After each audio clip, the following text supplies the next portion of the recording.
Welcome to the Game Academy. Today, DragonFlame. DragonFlame is going to be released as a Kickstarter starting in November and is a game that's somewhat along the line of Zuleretto, or Coloretto I guess, but it's a little bit more in depth than that. What I'm going to do is I'm going to show you how to play the game, give you a basic tutorial of what you'll need to know to play the game straight out of the box if you do order it. And this should give you a look at all the mechanics that are involved in the game.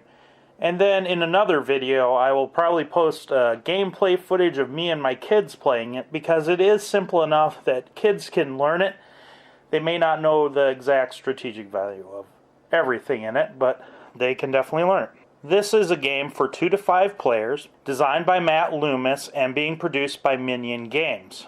Keep in mind, this is a pre-production version, so everything here is not the exact final components. Most of the artwork, I would say, is finalized and looks amazing. You'll notice that one of the artists is the same guy who did the work in Dungeon Roll from Tasty Minstrel Games, and I did really like the artwork that he did in Dungeon Roll. So what you have is you have a deck of 91 cards here, your main deck, your DragonFlame cards. Then you also have these have pennants, or on the other side they'll have castles on them. So you'll have a bunch of these. You also have fields, and then on the other side of these they have villages. Not all of them do. A few of them have more fields on the other side, and I'll explain that in a little bit. First thing you're going to want to do is place one of those double fields in the middle of what's going to become one of your playing areas here. So we place that out there, and then we shuffle up the rest of the fields, and we flip those over as we're placing them, and we place those around this field. So that field will be in the middle of everything. And as you can see, there is one field, another field that comes out. Just kind of make things a little bit more complicated. But these are the towns that you are going to want to burn. Because what are you? Well, in this game you're a dragon. Perhaps a dragon man. And you're burninating the countryside. And you're destroying the villages and terrorizing the peasants in their thatch roof cottages. Another thing that you're going to be doing is you're going to be looting castles. And looting castles is going to be the main core of the game and how you get cards. Looting castles is going to be very important to you because it's going to help you gain victory points. But burning down these villages is the other way that you're going to gain victory points. And it's a very important concept to realize that when you burn down these villages, they have to be burnt down. Otherwise, nobody gets victory points for these. They do list victory points right here. So if you have 3 players and everybody gets at least a cube in, then all these victory points are going to be awarded. If only 2 people were to burn it down, then only the first 2 would be rewarded, and so on. The next thing we're going to do is we're going to set out the castles. And what we'll do is we'll just put those in numerical order. And put out one more than the number of people playing. So these castles go from 1 through the number 6. So if you have 3 people playing, you're going to put out 1 through 4. If you had 4 people playing, you'd put out 5. If you had 5 people playing, you'd put out the 6 as well. So always one more than the number of people playing, and that's how many castles you have. Now you also have red ones, and those have numbers on them, as you can see. 1 through however many numbers you're playing with. So once again, same thing. If I'm playing with 3 players, I take out 1 through 4, and then I'm going to turn them around to the castle side usually, shuffle those up, randomize them a little bit, and then what I do is I hold them out, I fan them out like this so they can't see the numbers, and then I have each person pick one. And then I'll pick one, I'll have somebody pick one for me, and those will be your player number. So whoever gets the 1 is obviously player 1, and you'll have an extra card left over. Just toss that to the side for now. Every round those come back into play. Everybody will also get 15 flame tokens. Now in this game the representation is just some wooden cubes that we have. In the final version there will be flame tokens that they'll actually have. So look for those on the Kickstarter. These are just what we're using right now. There are also rules for a 2-player game. We're not going to cover those right now, but just keep in mind there is a 2-player version in which there's these green flags too. And it's very similar to this, but we're not going to cover it today. If you were playing with less than 5 players, you'll have some cards with a little V marked on them. Let me see if I can show you that. So with less than 5 players, take out any cards with the V or Roman numeral 5 in the corner. Take those out. You won't be playing with those. After you've removed those cards, go ahead and shuffle the deck and then deal each player 3 cards. Now you'll notice that on these turn order cards, they also show you 3 cards on each one of them. But these also have another meaning to them, which we'll cover here in a moment. Now that each person has their cards, what they're going to do is they're going to go in player order and play 1 card at a time. So the player here who shows number 1, their first card they will play face up. Second card they'll play face up. The third card they'll play face up. Any of the cards that shows as being light, that's how you're going to play your cards face up. If they're darker, that means you're going to play them face down. So at first it's very simple. You look at your cards in your hand and you decide which castle am I going to play these on. Now keep in mind, castle also means turn order, because you know if you see the 1 here, it also means that on the back is the 1 and you're going to be first player next turn. So maybe I want to go ahead and make it not so advantageous. Well, if I'm first player, I want something good on this first one, just so I have that option. So maybe I put this DragonFlame 2 there. And that's how we started off. Before we go any further into how this keeps working, let's take a look at some of the cards. So what are some of these cards that we're going to be playing down to the castles? Well, here are different DragonFlame cards, and they come in some different flavors. There's size 1, 2, and 3. These aren't points or anything that you get at the end. This is how much DragonFlame that you have. This is the amount of flame tokens that you get to place. You can place 1 in a spot at most, but then you carry over into the next, I don't want to say tile, but into the next card over. So you pretend like you're shooting a flame from off the board, and I'll give you an example of this in a little bit here. So let's just go ahead and take an example. If I use the 3 DragonFlame, I can come in from the edge, basically, and I can shoot my flame directly up here, across here, across here, across here, up that way, down this way, however I want, but I just can't go diagonally. Now, if I decide to do it like this, I always put my token in the leftmost spot, the lowest number available, which is a tiebreaker. If it does come down to a tie, whoever has the lowest number, if there is a tie among how many cubes you have, that person will get the higher amount of victory points to break the tie. So we've got that as an example. If I were to use my DragonFlame and come across this way, I would place 1, 2. This cube would be pointless to place there because it doesn't do anything in the field. So there you have it. So you don't place anything in a field because, well, it's just a field. There's nothing to burn there. Now, let's say you were coming in here, and what if one of these was full already? What if somebody had a bunch of cubes or flame tokens here, and I want to come across with my flame this way? Well, if I play that 3 flame, sorry, too bad. I just go over it. It doesn't do anything to this village. But I still get to kind of leapfrog over there. Let's say I had a DragonFlame of 2. I could place 1 here, and then nothing would happen there. So I'd be better off going down this way and DragonFlaming that one. So that's how DragonFlame works. The next thing we have are some of the treasures that you're going to find, like statues. So statues, you will find multiples of maybe the same statue of the same guy. So like this is Marsden the Liberator. If you end up with just 1 of him in your loot at the end of the game, you get 5 points. If you have multiples, you get 0 points for each one. So more is not necessarily better in this case. Sometimes you'll loot a castle and get knights. You don't want knights. They lose you 3 points at the end of the game. Dragons don't like knights. They're pesky.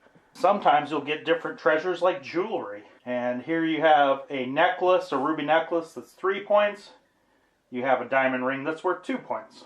Pretty simple. You get those in at the end, you get that many points. You can have multiples of the diamond ring, so they'd be worth 2 points each. You could have multiples of the ruby necklace, doesn't really matter. Treasure chests are one of the more interesting ones, because the more you have of a treasure chest, the more that they're worth. But at the end, you only score positive points for one type of treasure chest. As you can see, there's different colors of them, or different varieties. Like this one's an offering of golden ingots, where this one's a chest of imperial coins. Each card is worth an amount of victory points equal to how many of that card you have. So if I have 2 of these, each card's worth 2. If I had 3 of these yellow chests, each card would be worth 3. So you can see, the more you get, the more points you're going to receive. However, each other chest that you have, no matter what color, no matter how many you have, each one of them is worth -1 point. So keep in mind, it's good to have one chest type, but more chests are going to bring you nothing but heartache. You also have relics, and this is just an example of some of the different relics you might find in the game. You have something like this Amulet of Illusion, where at the end of the game you swap a treasure with another player, your choice. So this could be useful, as we already covered the treasures and what they do. Maybe you have an extra treasure that's going to lose you points, so you swap it with somebody who has a treasure that you need, which really can make a huge difference in the amount of points you get. This one you can use to swap 2 flames. So on those villages that you're burning down, maybe you swap a flame where, hey, I wasn't going to complete that one because that village didn't burn down. But now I'm moving it to a village where it did burn down. You also have these nasty curses. And if you get a cursed chest, it's a unique card, which means you can only get one of these. So you can only be hurt once. You lose 2 points for every type of chest that you have. So let's say I have 2 yellow chests and 1 teal chest. That's 2 different types of chests that I have. So I'm going to lose 4 points here, because it's different types. We also have the lovely princess. She's unique as well, which means you can only have one of her. If you ever get another one, you just discard it. What the princess does is she likes different types of treasures. So if you have a treasure chest, she's going to give you 1 point for that treasure chest. If I have 2 of that same type of treasure chest, she's still only giving me 1 point. She wants different. Okay, so maybe I have another one here. Alright, she's going to give me a point for that. I'm still losing the -1 point from earlier because of having multiple types of treasure chests, but she mitigates that somewhat. She also loves jewelry, so if I had jewelry as well, you know, that's 1 point for this ruby necklace that I would get in addition to its normal points. And then if I have these 2 diamond rings, I only get 1 more point because she likes different things. She will be glad to accept 1 diamond ring, but not 2. So here in this example, I would get 2 extra points. Okay, so now that we've looked at the card types, we can go ahead and complete our turn. Now, once again, player number 1 has played DragonFlame to castle number 1. Let's see what the next player would do. So, the next player is number 3 here. He plays his first card face up, because that's what it shows there on his card. So, he has these cards in his hand. He's not doing that great as far as a lot of value, so he's going to play this here. Now another thing to look at on these castles real quick is this castle has a limit of 2 items you can put in it. This one has 3, and these ones an infinite amount of lovely treasure. Over here we have number 4. 4 is going to go next. 4 has some amazing dragon flames that he wants to put out. But he's going to put that clear over on the number 4, hoping that 1 might give up his player position to do that.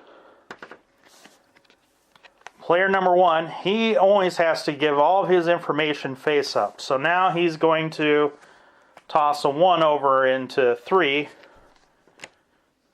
Player number 3 now has an option. Now he's got to play his next card face down.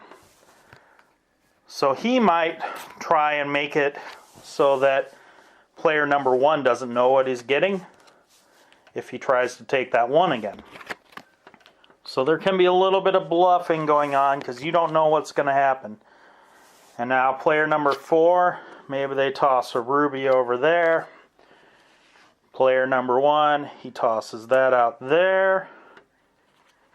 We're going to say he does that. And 4 is going to get greedy and place a 3 out there.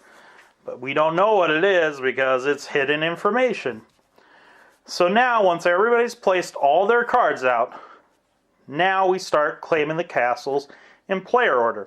1 would take whichever one that they want. He's thinking this one might be risky, so he's going to go with number 2 to be on the safe side. He's got these 2 dragon flames, and he's just going to kind of set these to the side once he uses them. But he's going to get this card, which means he's going to be number 2 next turn. Alright, so that is number 2 next time. Now he gets to choose flames. So he's going to say he's yellow, so he's just going to burn here, and then he's going to use his 2 to come in again and go whoosh, whoosh. And remember, at the end of the game, if these aren't burnt, then no points will be awarded. So he wants to make sure that those villages are full up of flame tokens or they won't burn down. And then you can just place the dragon flame in a discard or whatever. It doesn't really matter at the end. Player number 3 gets to choose. He knows that this one's okay. He will just take number 3. And he will burn a little bit here. So he doesn't have a whole lot of burning power. So we'll say he's green, and he wants to get in on some points here. Well, actually, you know what? He wants to be first here, so he's going to place both of them there. And he can do that since both of them were 1s. That is not the right cube. Alright. Now player number 4 gets to act next. So player number 4 decides, well, I know what's here. I'm going to take this. So player number 4 came out with quite a shebang on this one. They probably came out in the best position out of everybody. So 3. So let's just say 1, 2, 3. And then he's going to come down this way and get his mitts in here as well. Okay. And then he takes the number 4. These, however, this castle that didn't get picked, the cards just get discarded from that. We put the card from the castle to the side for right now. We put out the red castles now that we've taken care of those. And now we deal each player 3 new cards. If we ever get down to 1 card remaining in the deck, that means that the round is going to end after that turn. So that's the end game. So we give each player 3 cards. And now, once again, in turn order, they do this whole deal again. And this player number 4 is the only one with anything useful out in front of them, the ruby necklace. But now, maybe this time, we're going to see a princess out there. That card should not be in there. We got a princess. We've got maybe a knight coming out. So that's, going to make it a lot more interesting. At the end, you got to score up the points from the towns that are completely burned up. Also complete any relics that are left out there for endgame scoring purposes. And you also score whatever banner you end up receiving in that last round. So if you get the number 4, you're going to get 4 points. So that is basically the game. It's a simple game. It has a lot of strategy involved. The more players you get, the more hidden information there will tend to be out there. So that is just something to keep in mind. One thing I'll advise, don't overestimate DragonFlame. Village points are worth a ton of points at the end of the game. Get in on some of those points. Turn order may not be as important as you think it is. You may get into where player number 1 is always taking the number 1, but then again, they might be missing out on 3 cards down here where they're only getting 2 every turn. So it's not always to their advantage. Also, you know, one of the strategies you can do is he puts a good card out here, well, throw a knight on there so that he doesn't get something good every time he takes that one. So there is a lot of interesting decisions to be made in this game. Like I said, I will do a gameplay video of this coming up soon, so be on the lookout for that. But this is DragonFlame. It's a literal blast, figuratively and dragon-wise. And I think you should check it out when it comes to Kickstarter. If you have any other questions about how the game plays or works, feel free to leave me a comment. Subscribe to my channel, and I'll be glad to give you any information about how to play this game that you could want. It's a great little game, so I hope you check it out. DragonFlame from Minion Games.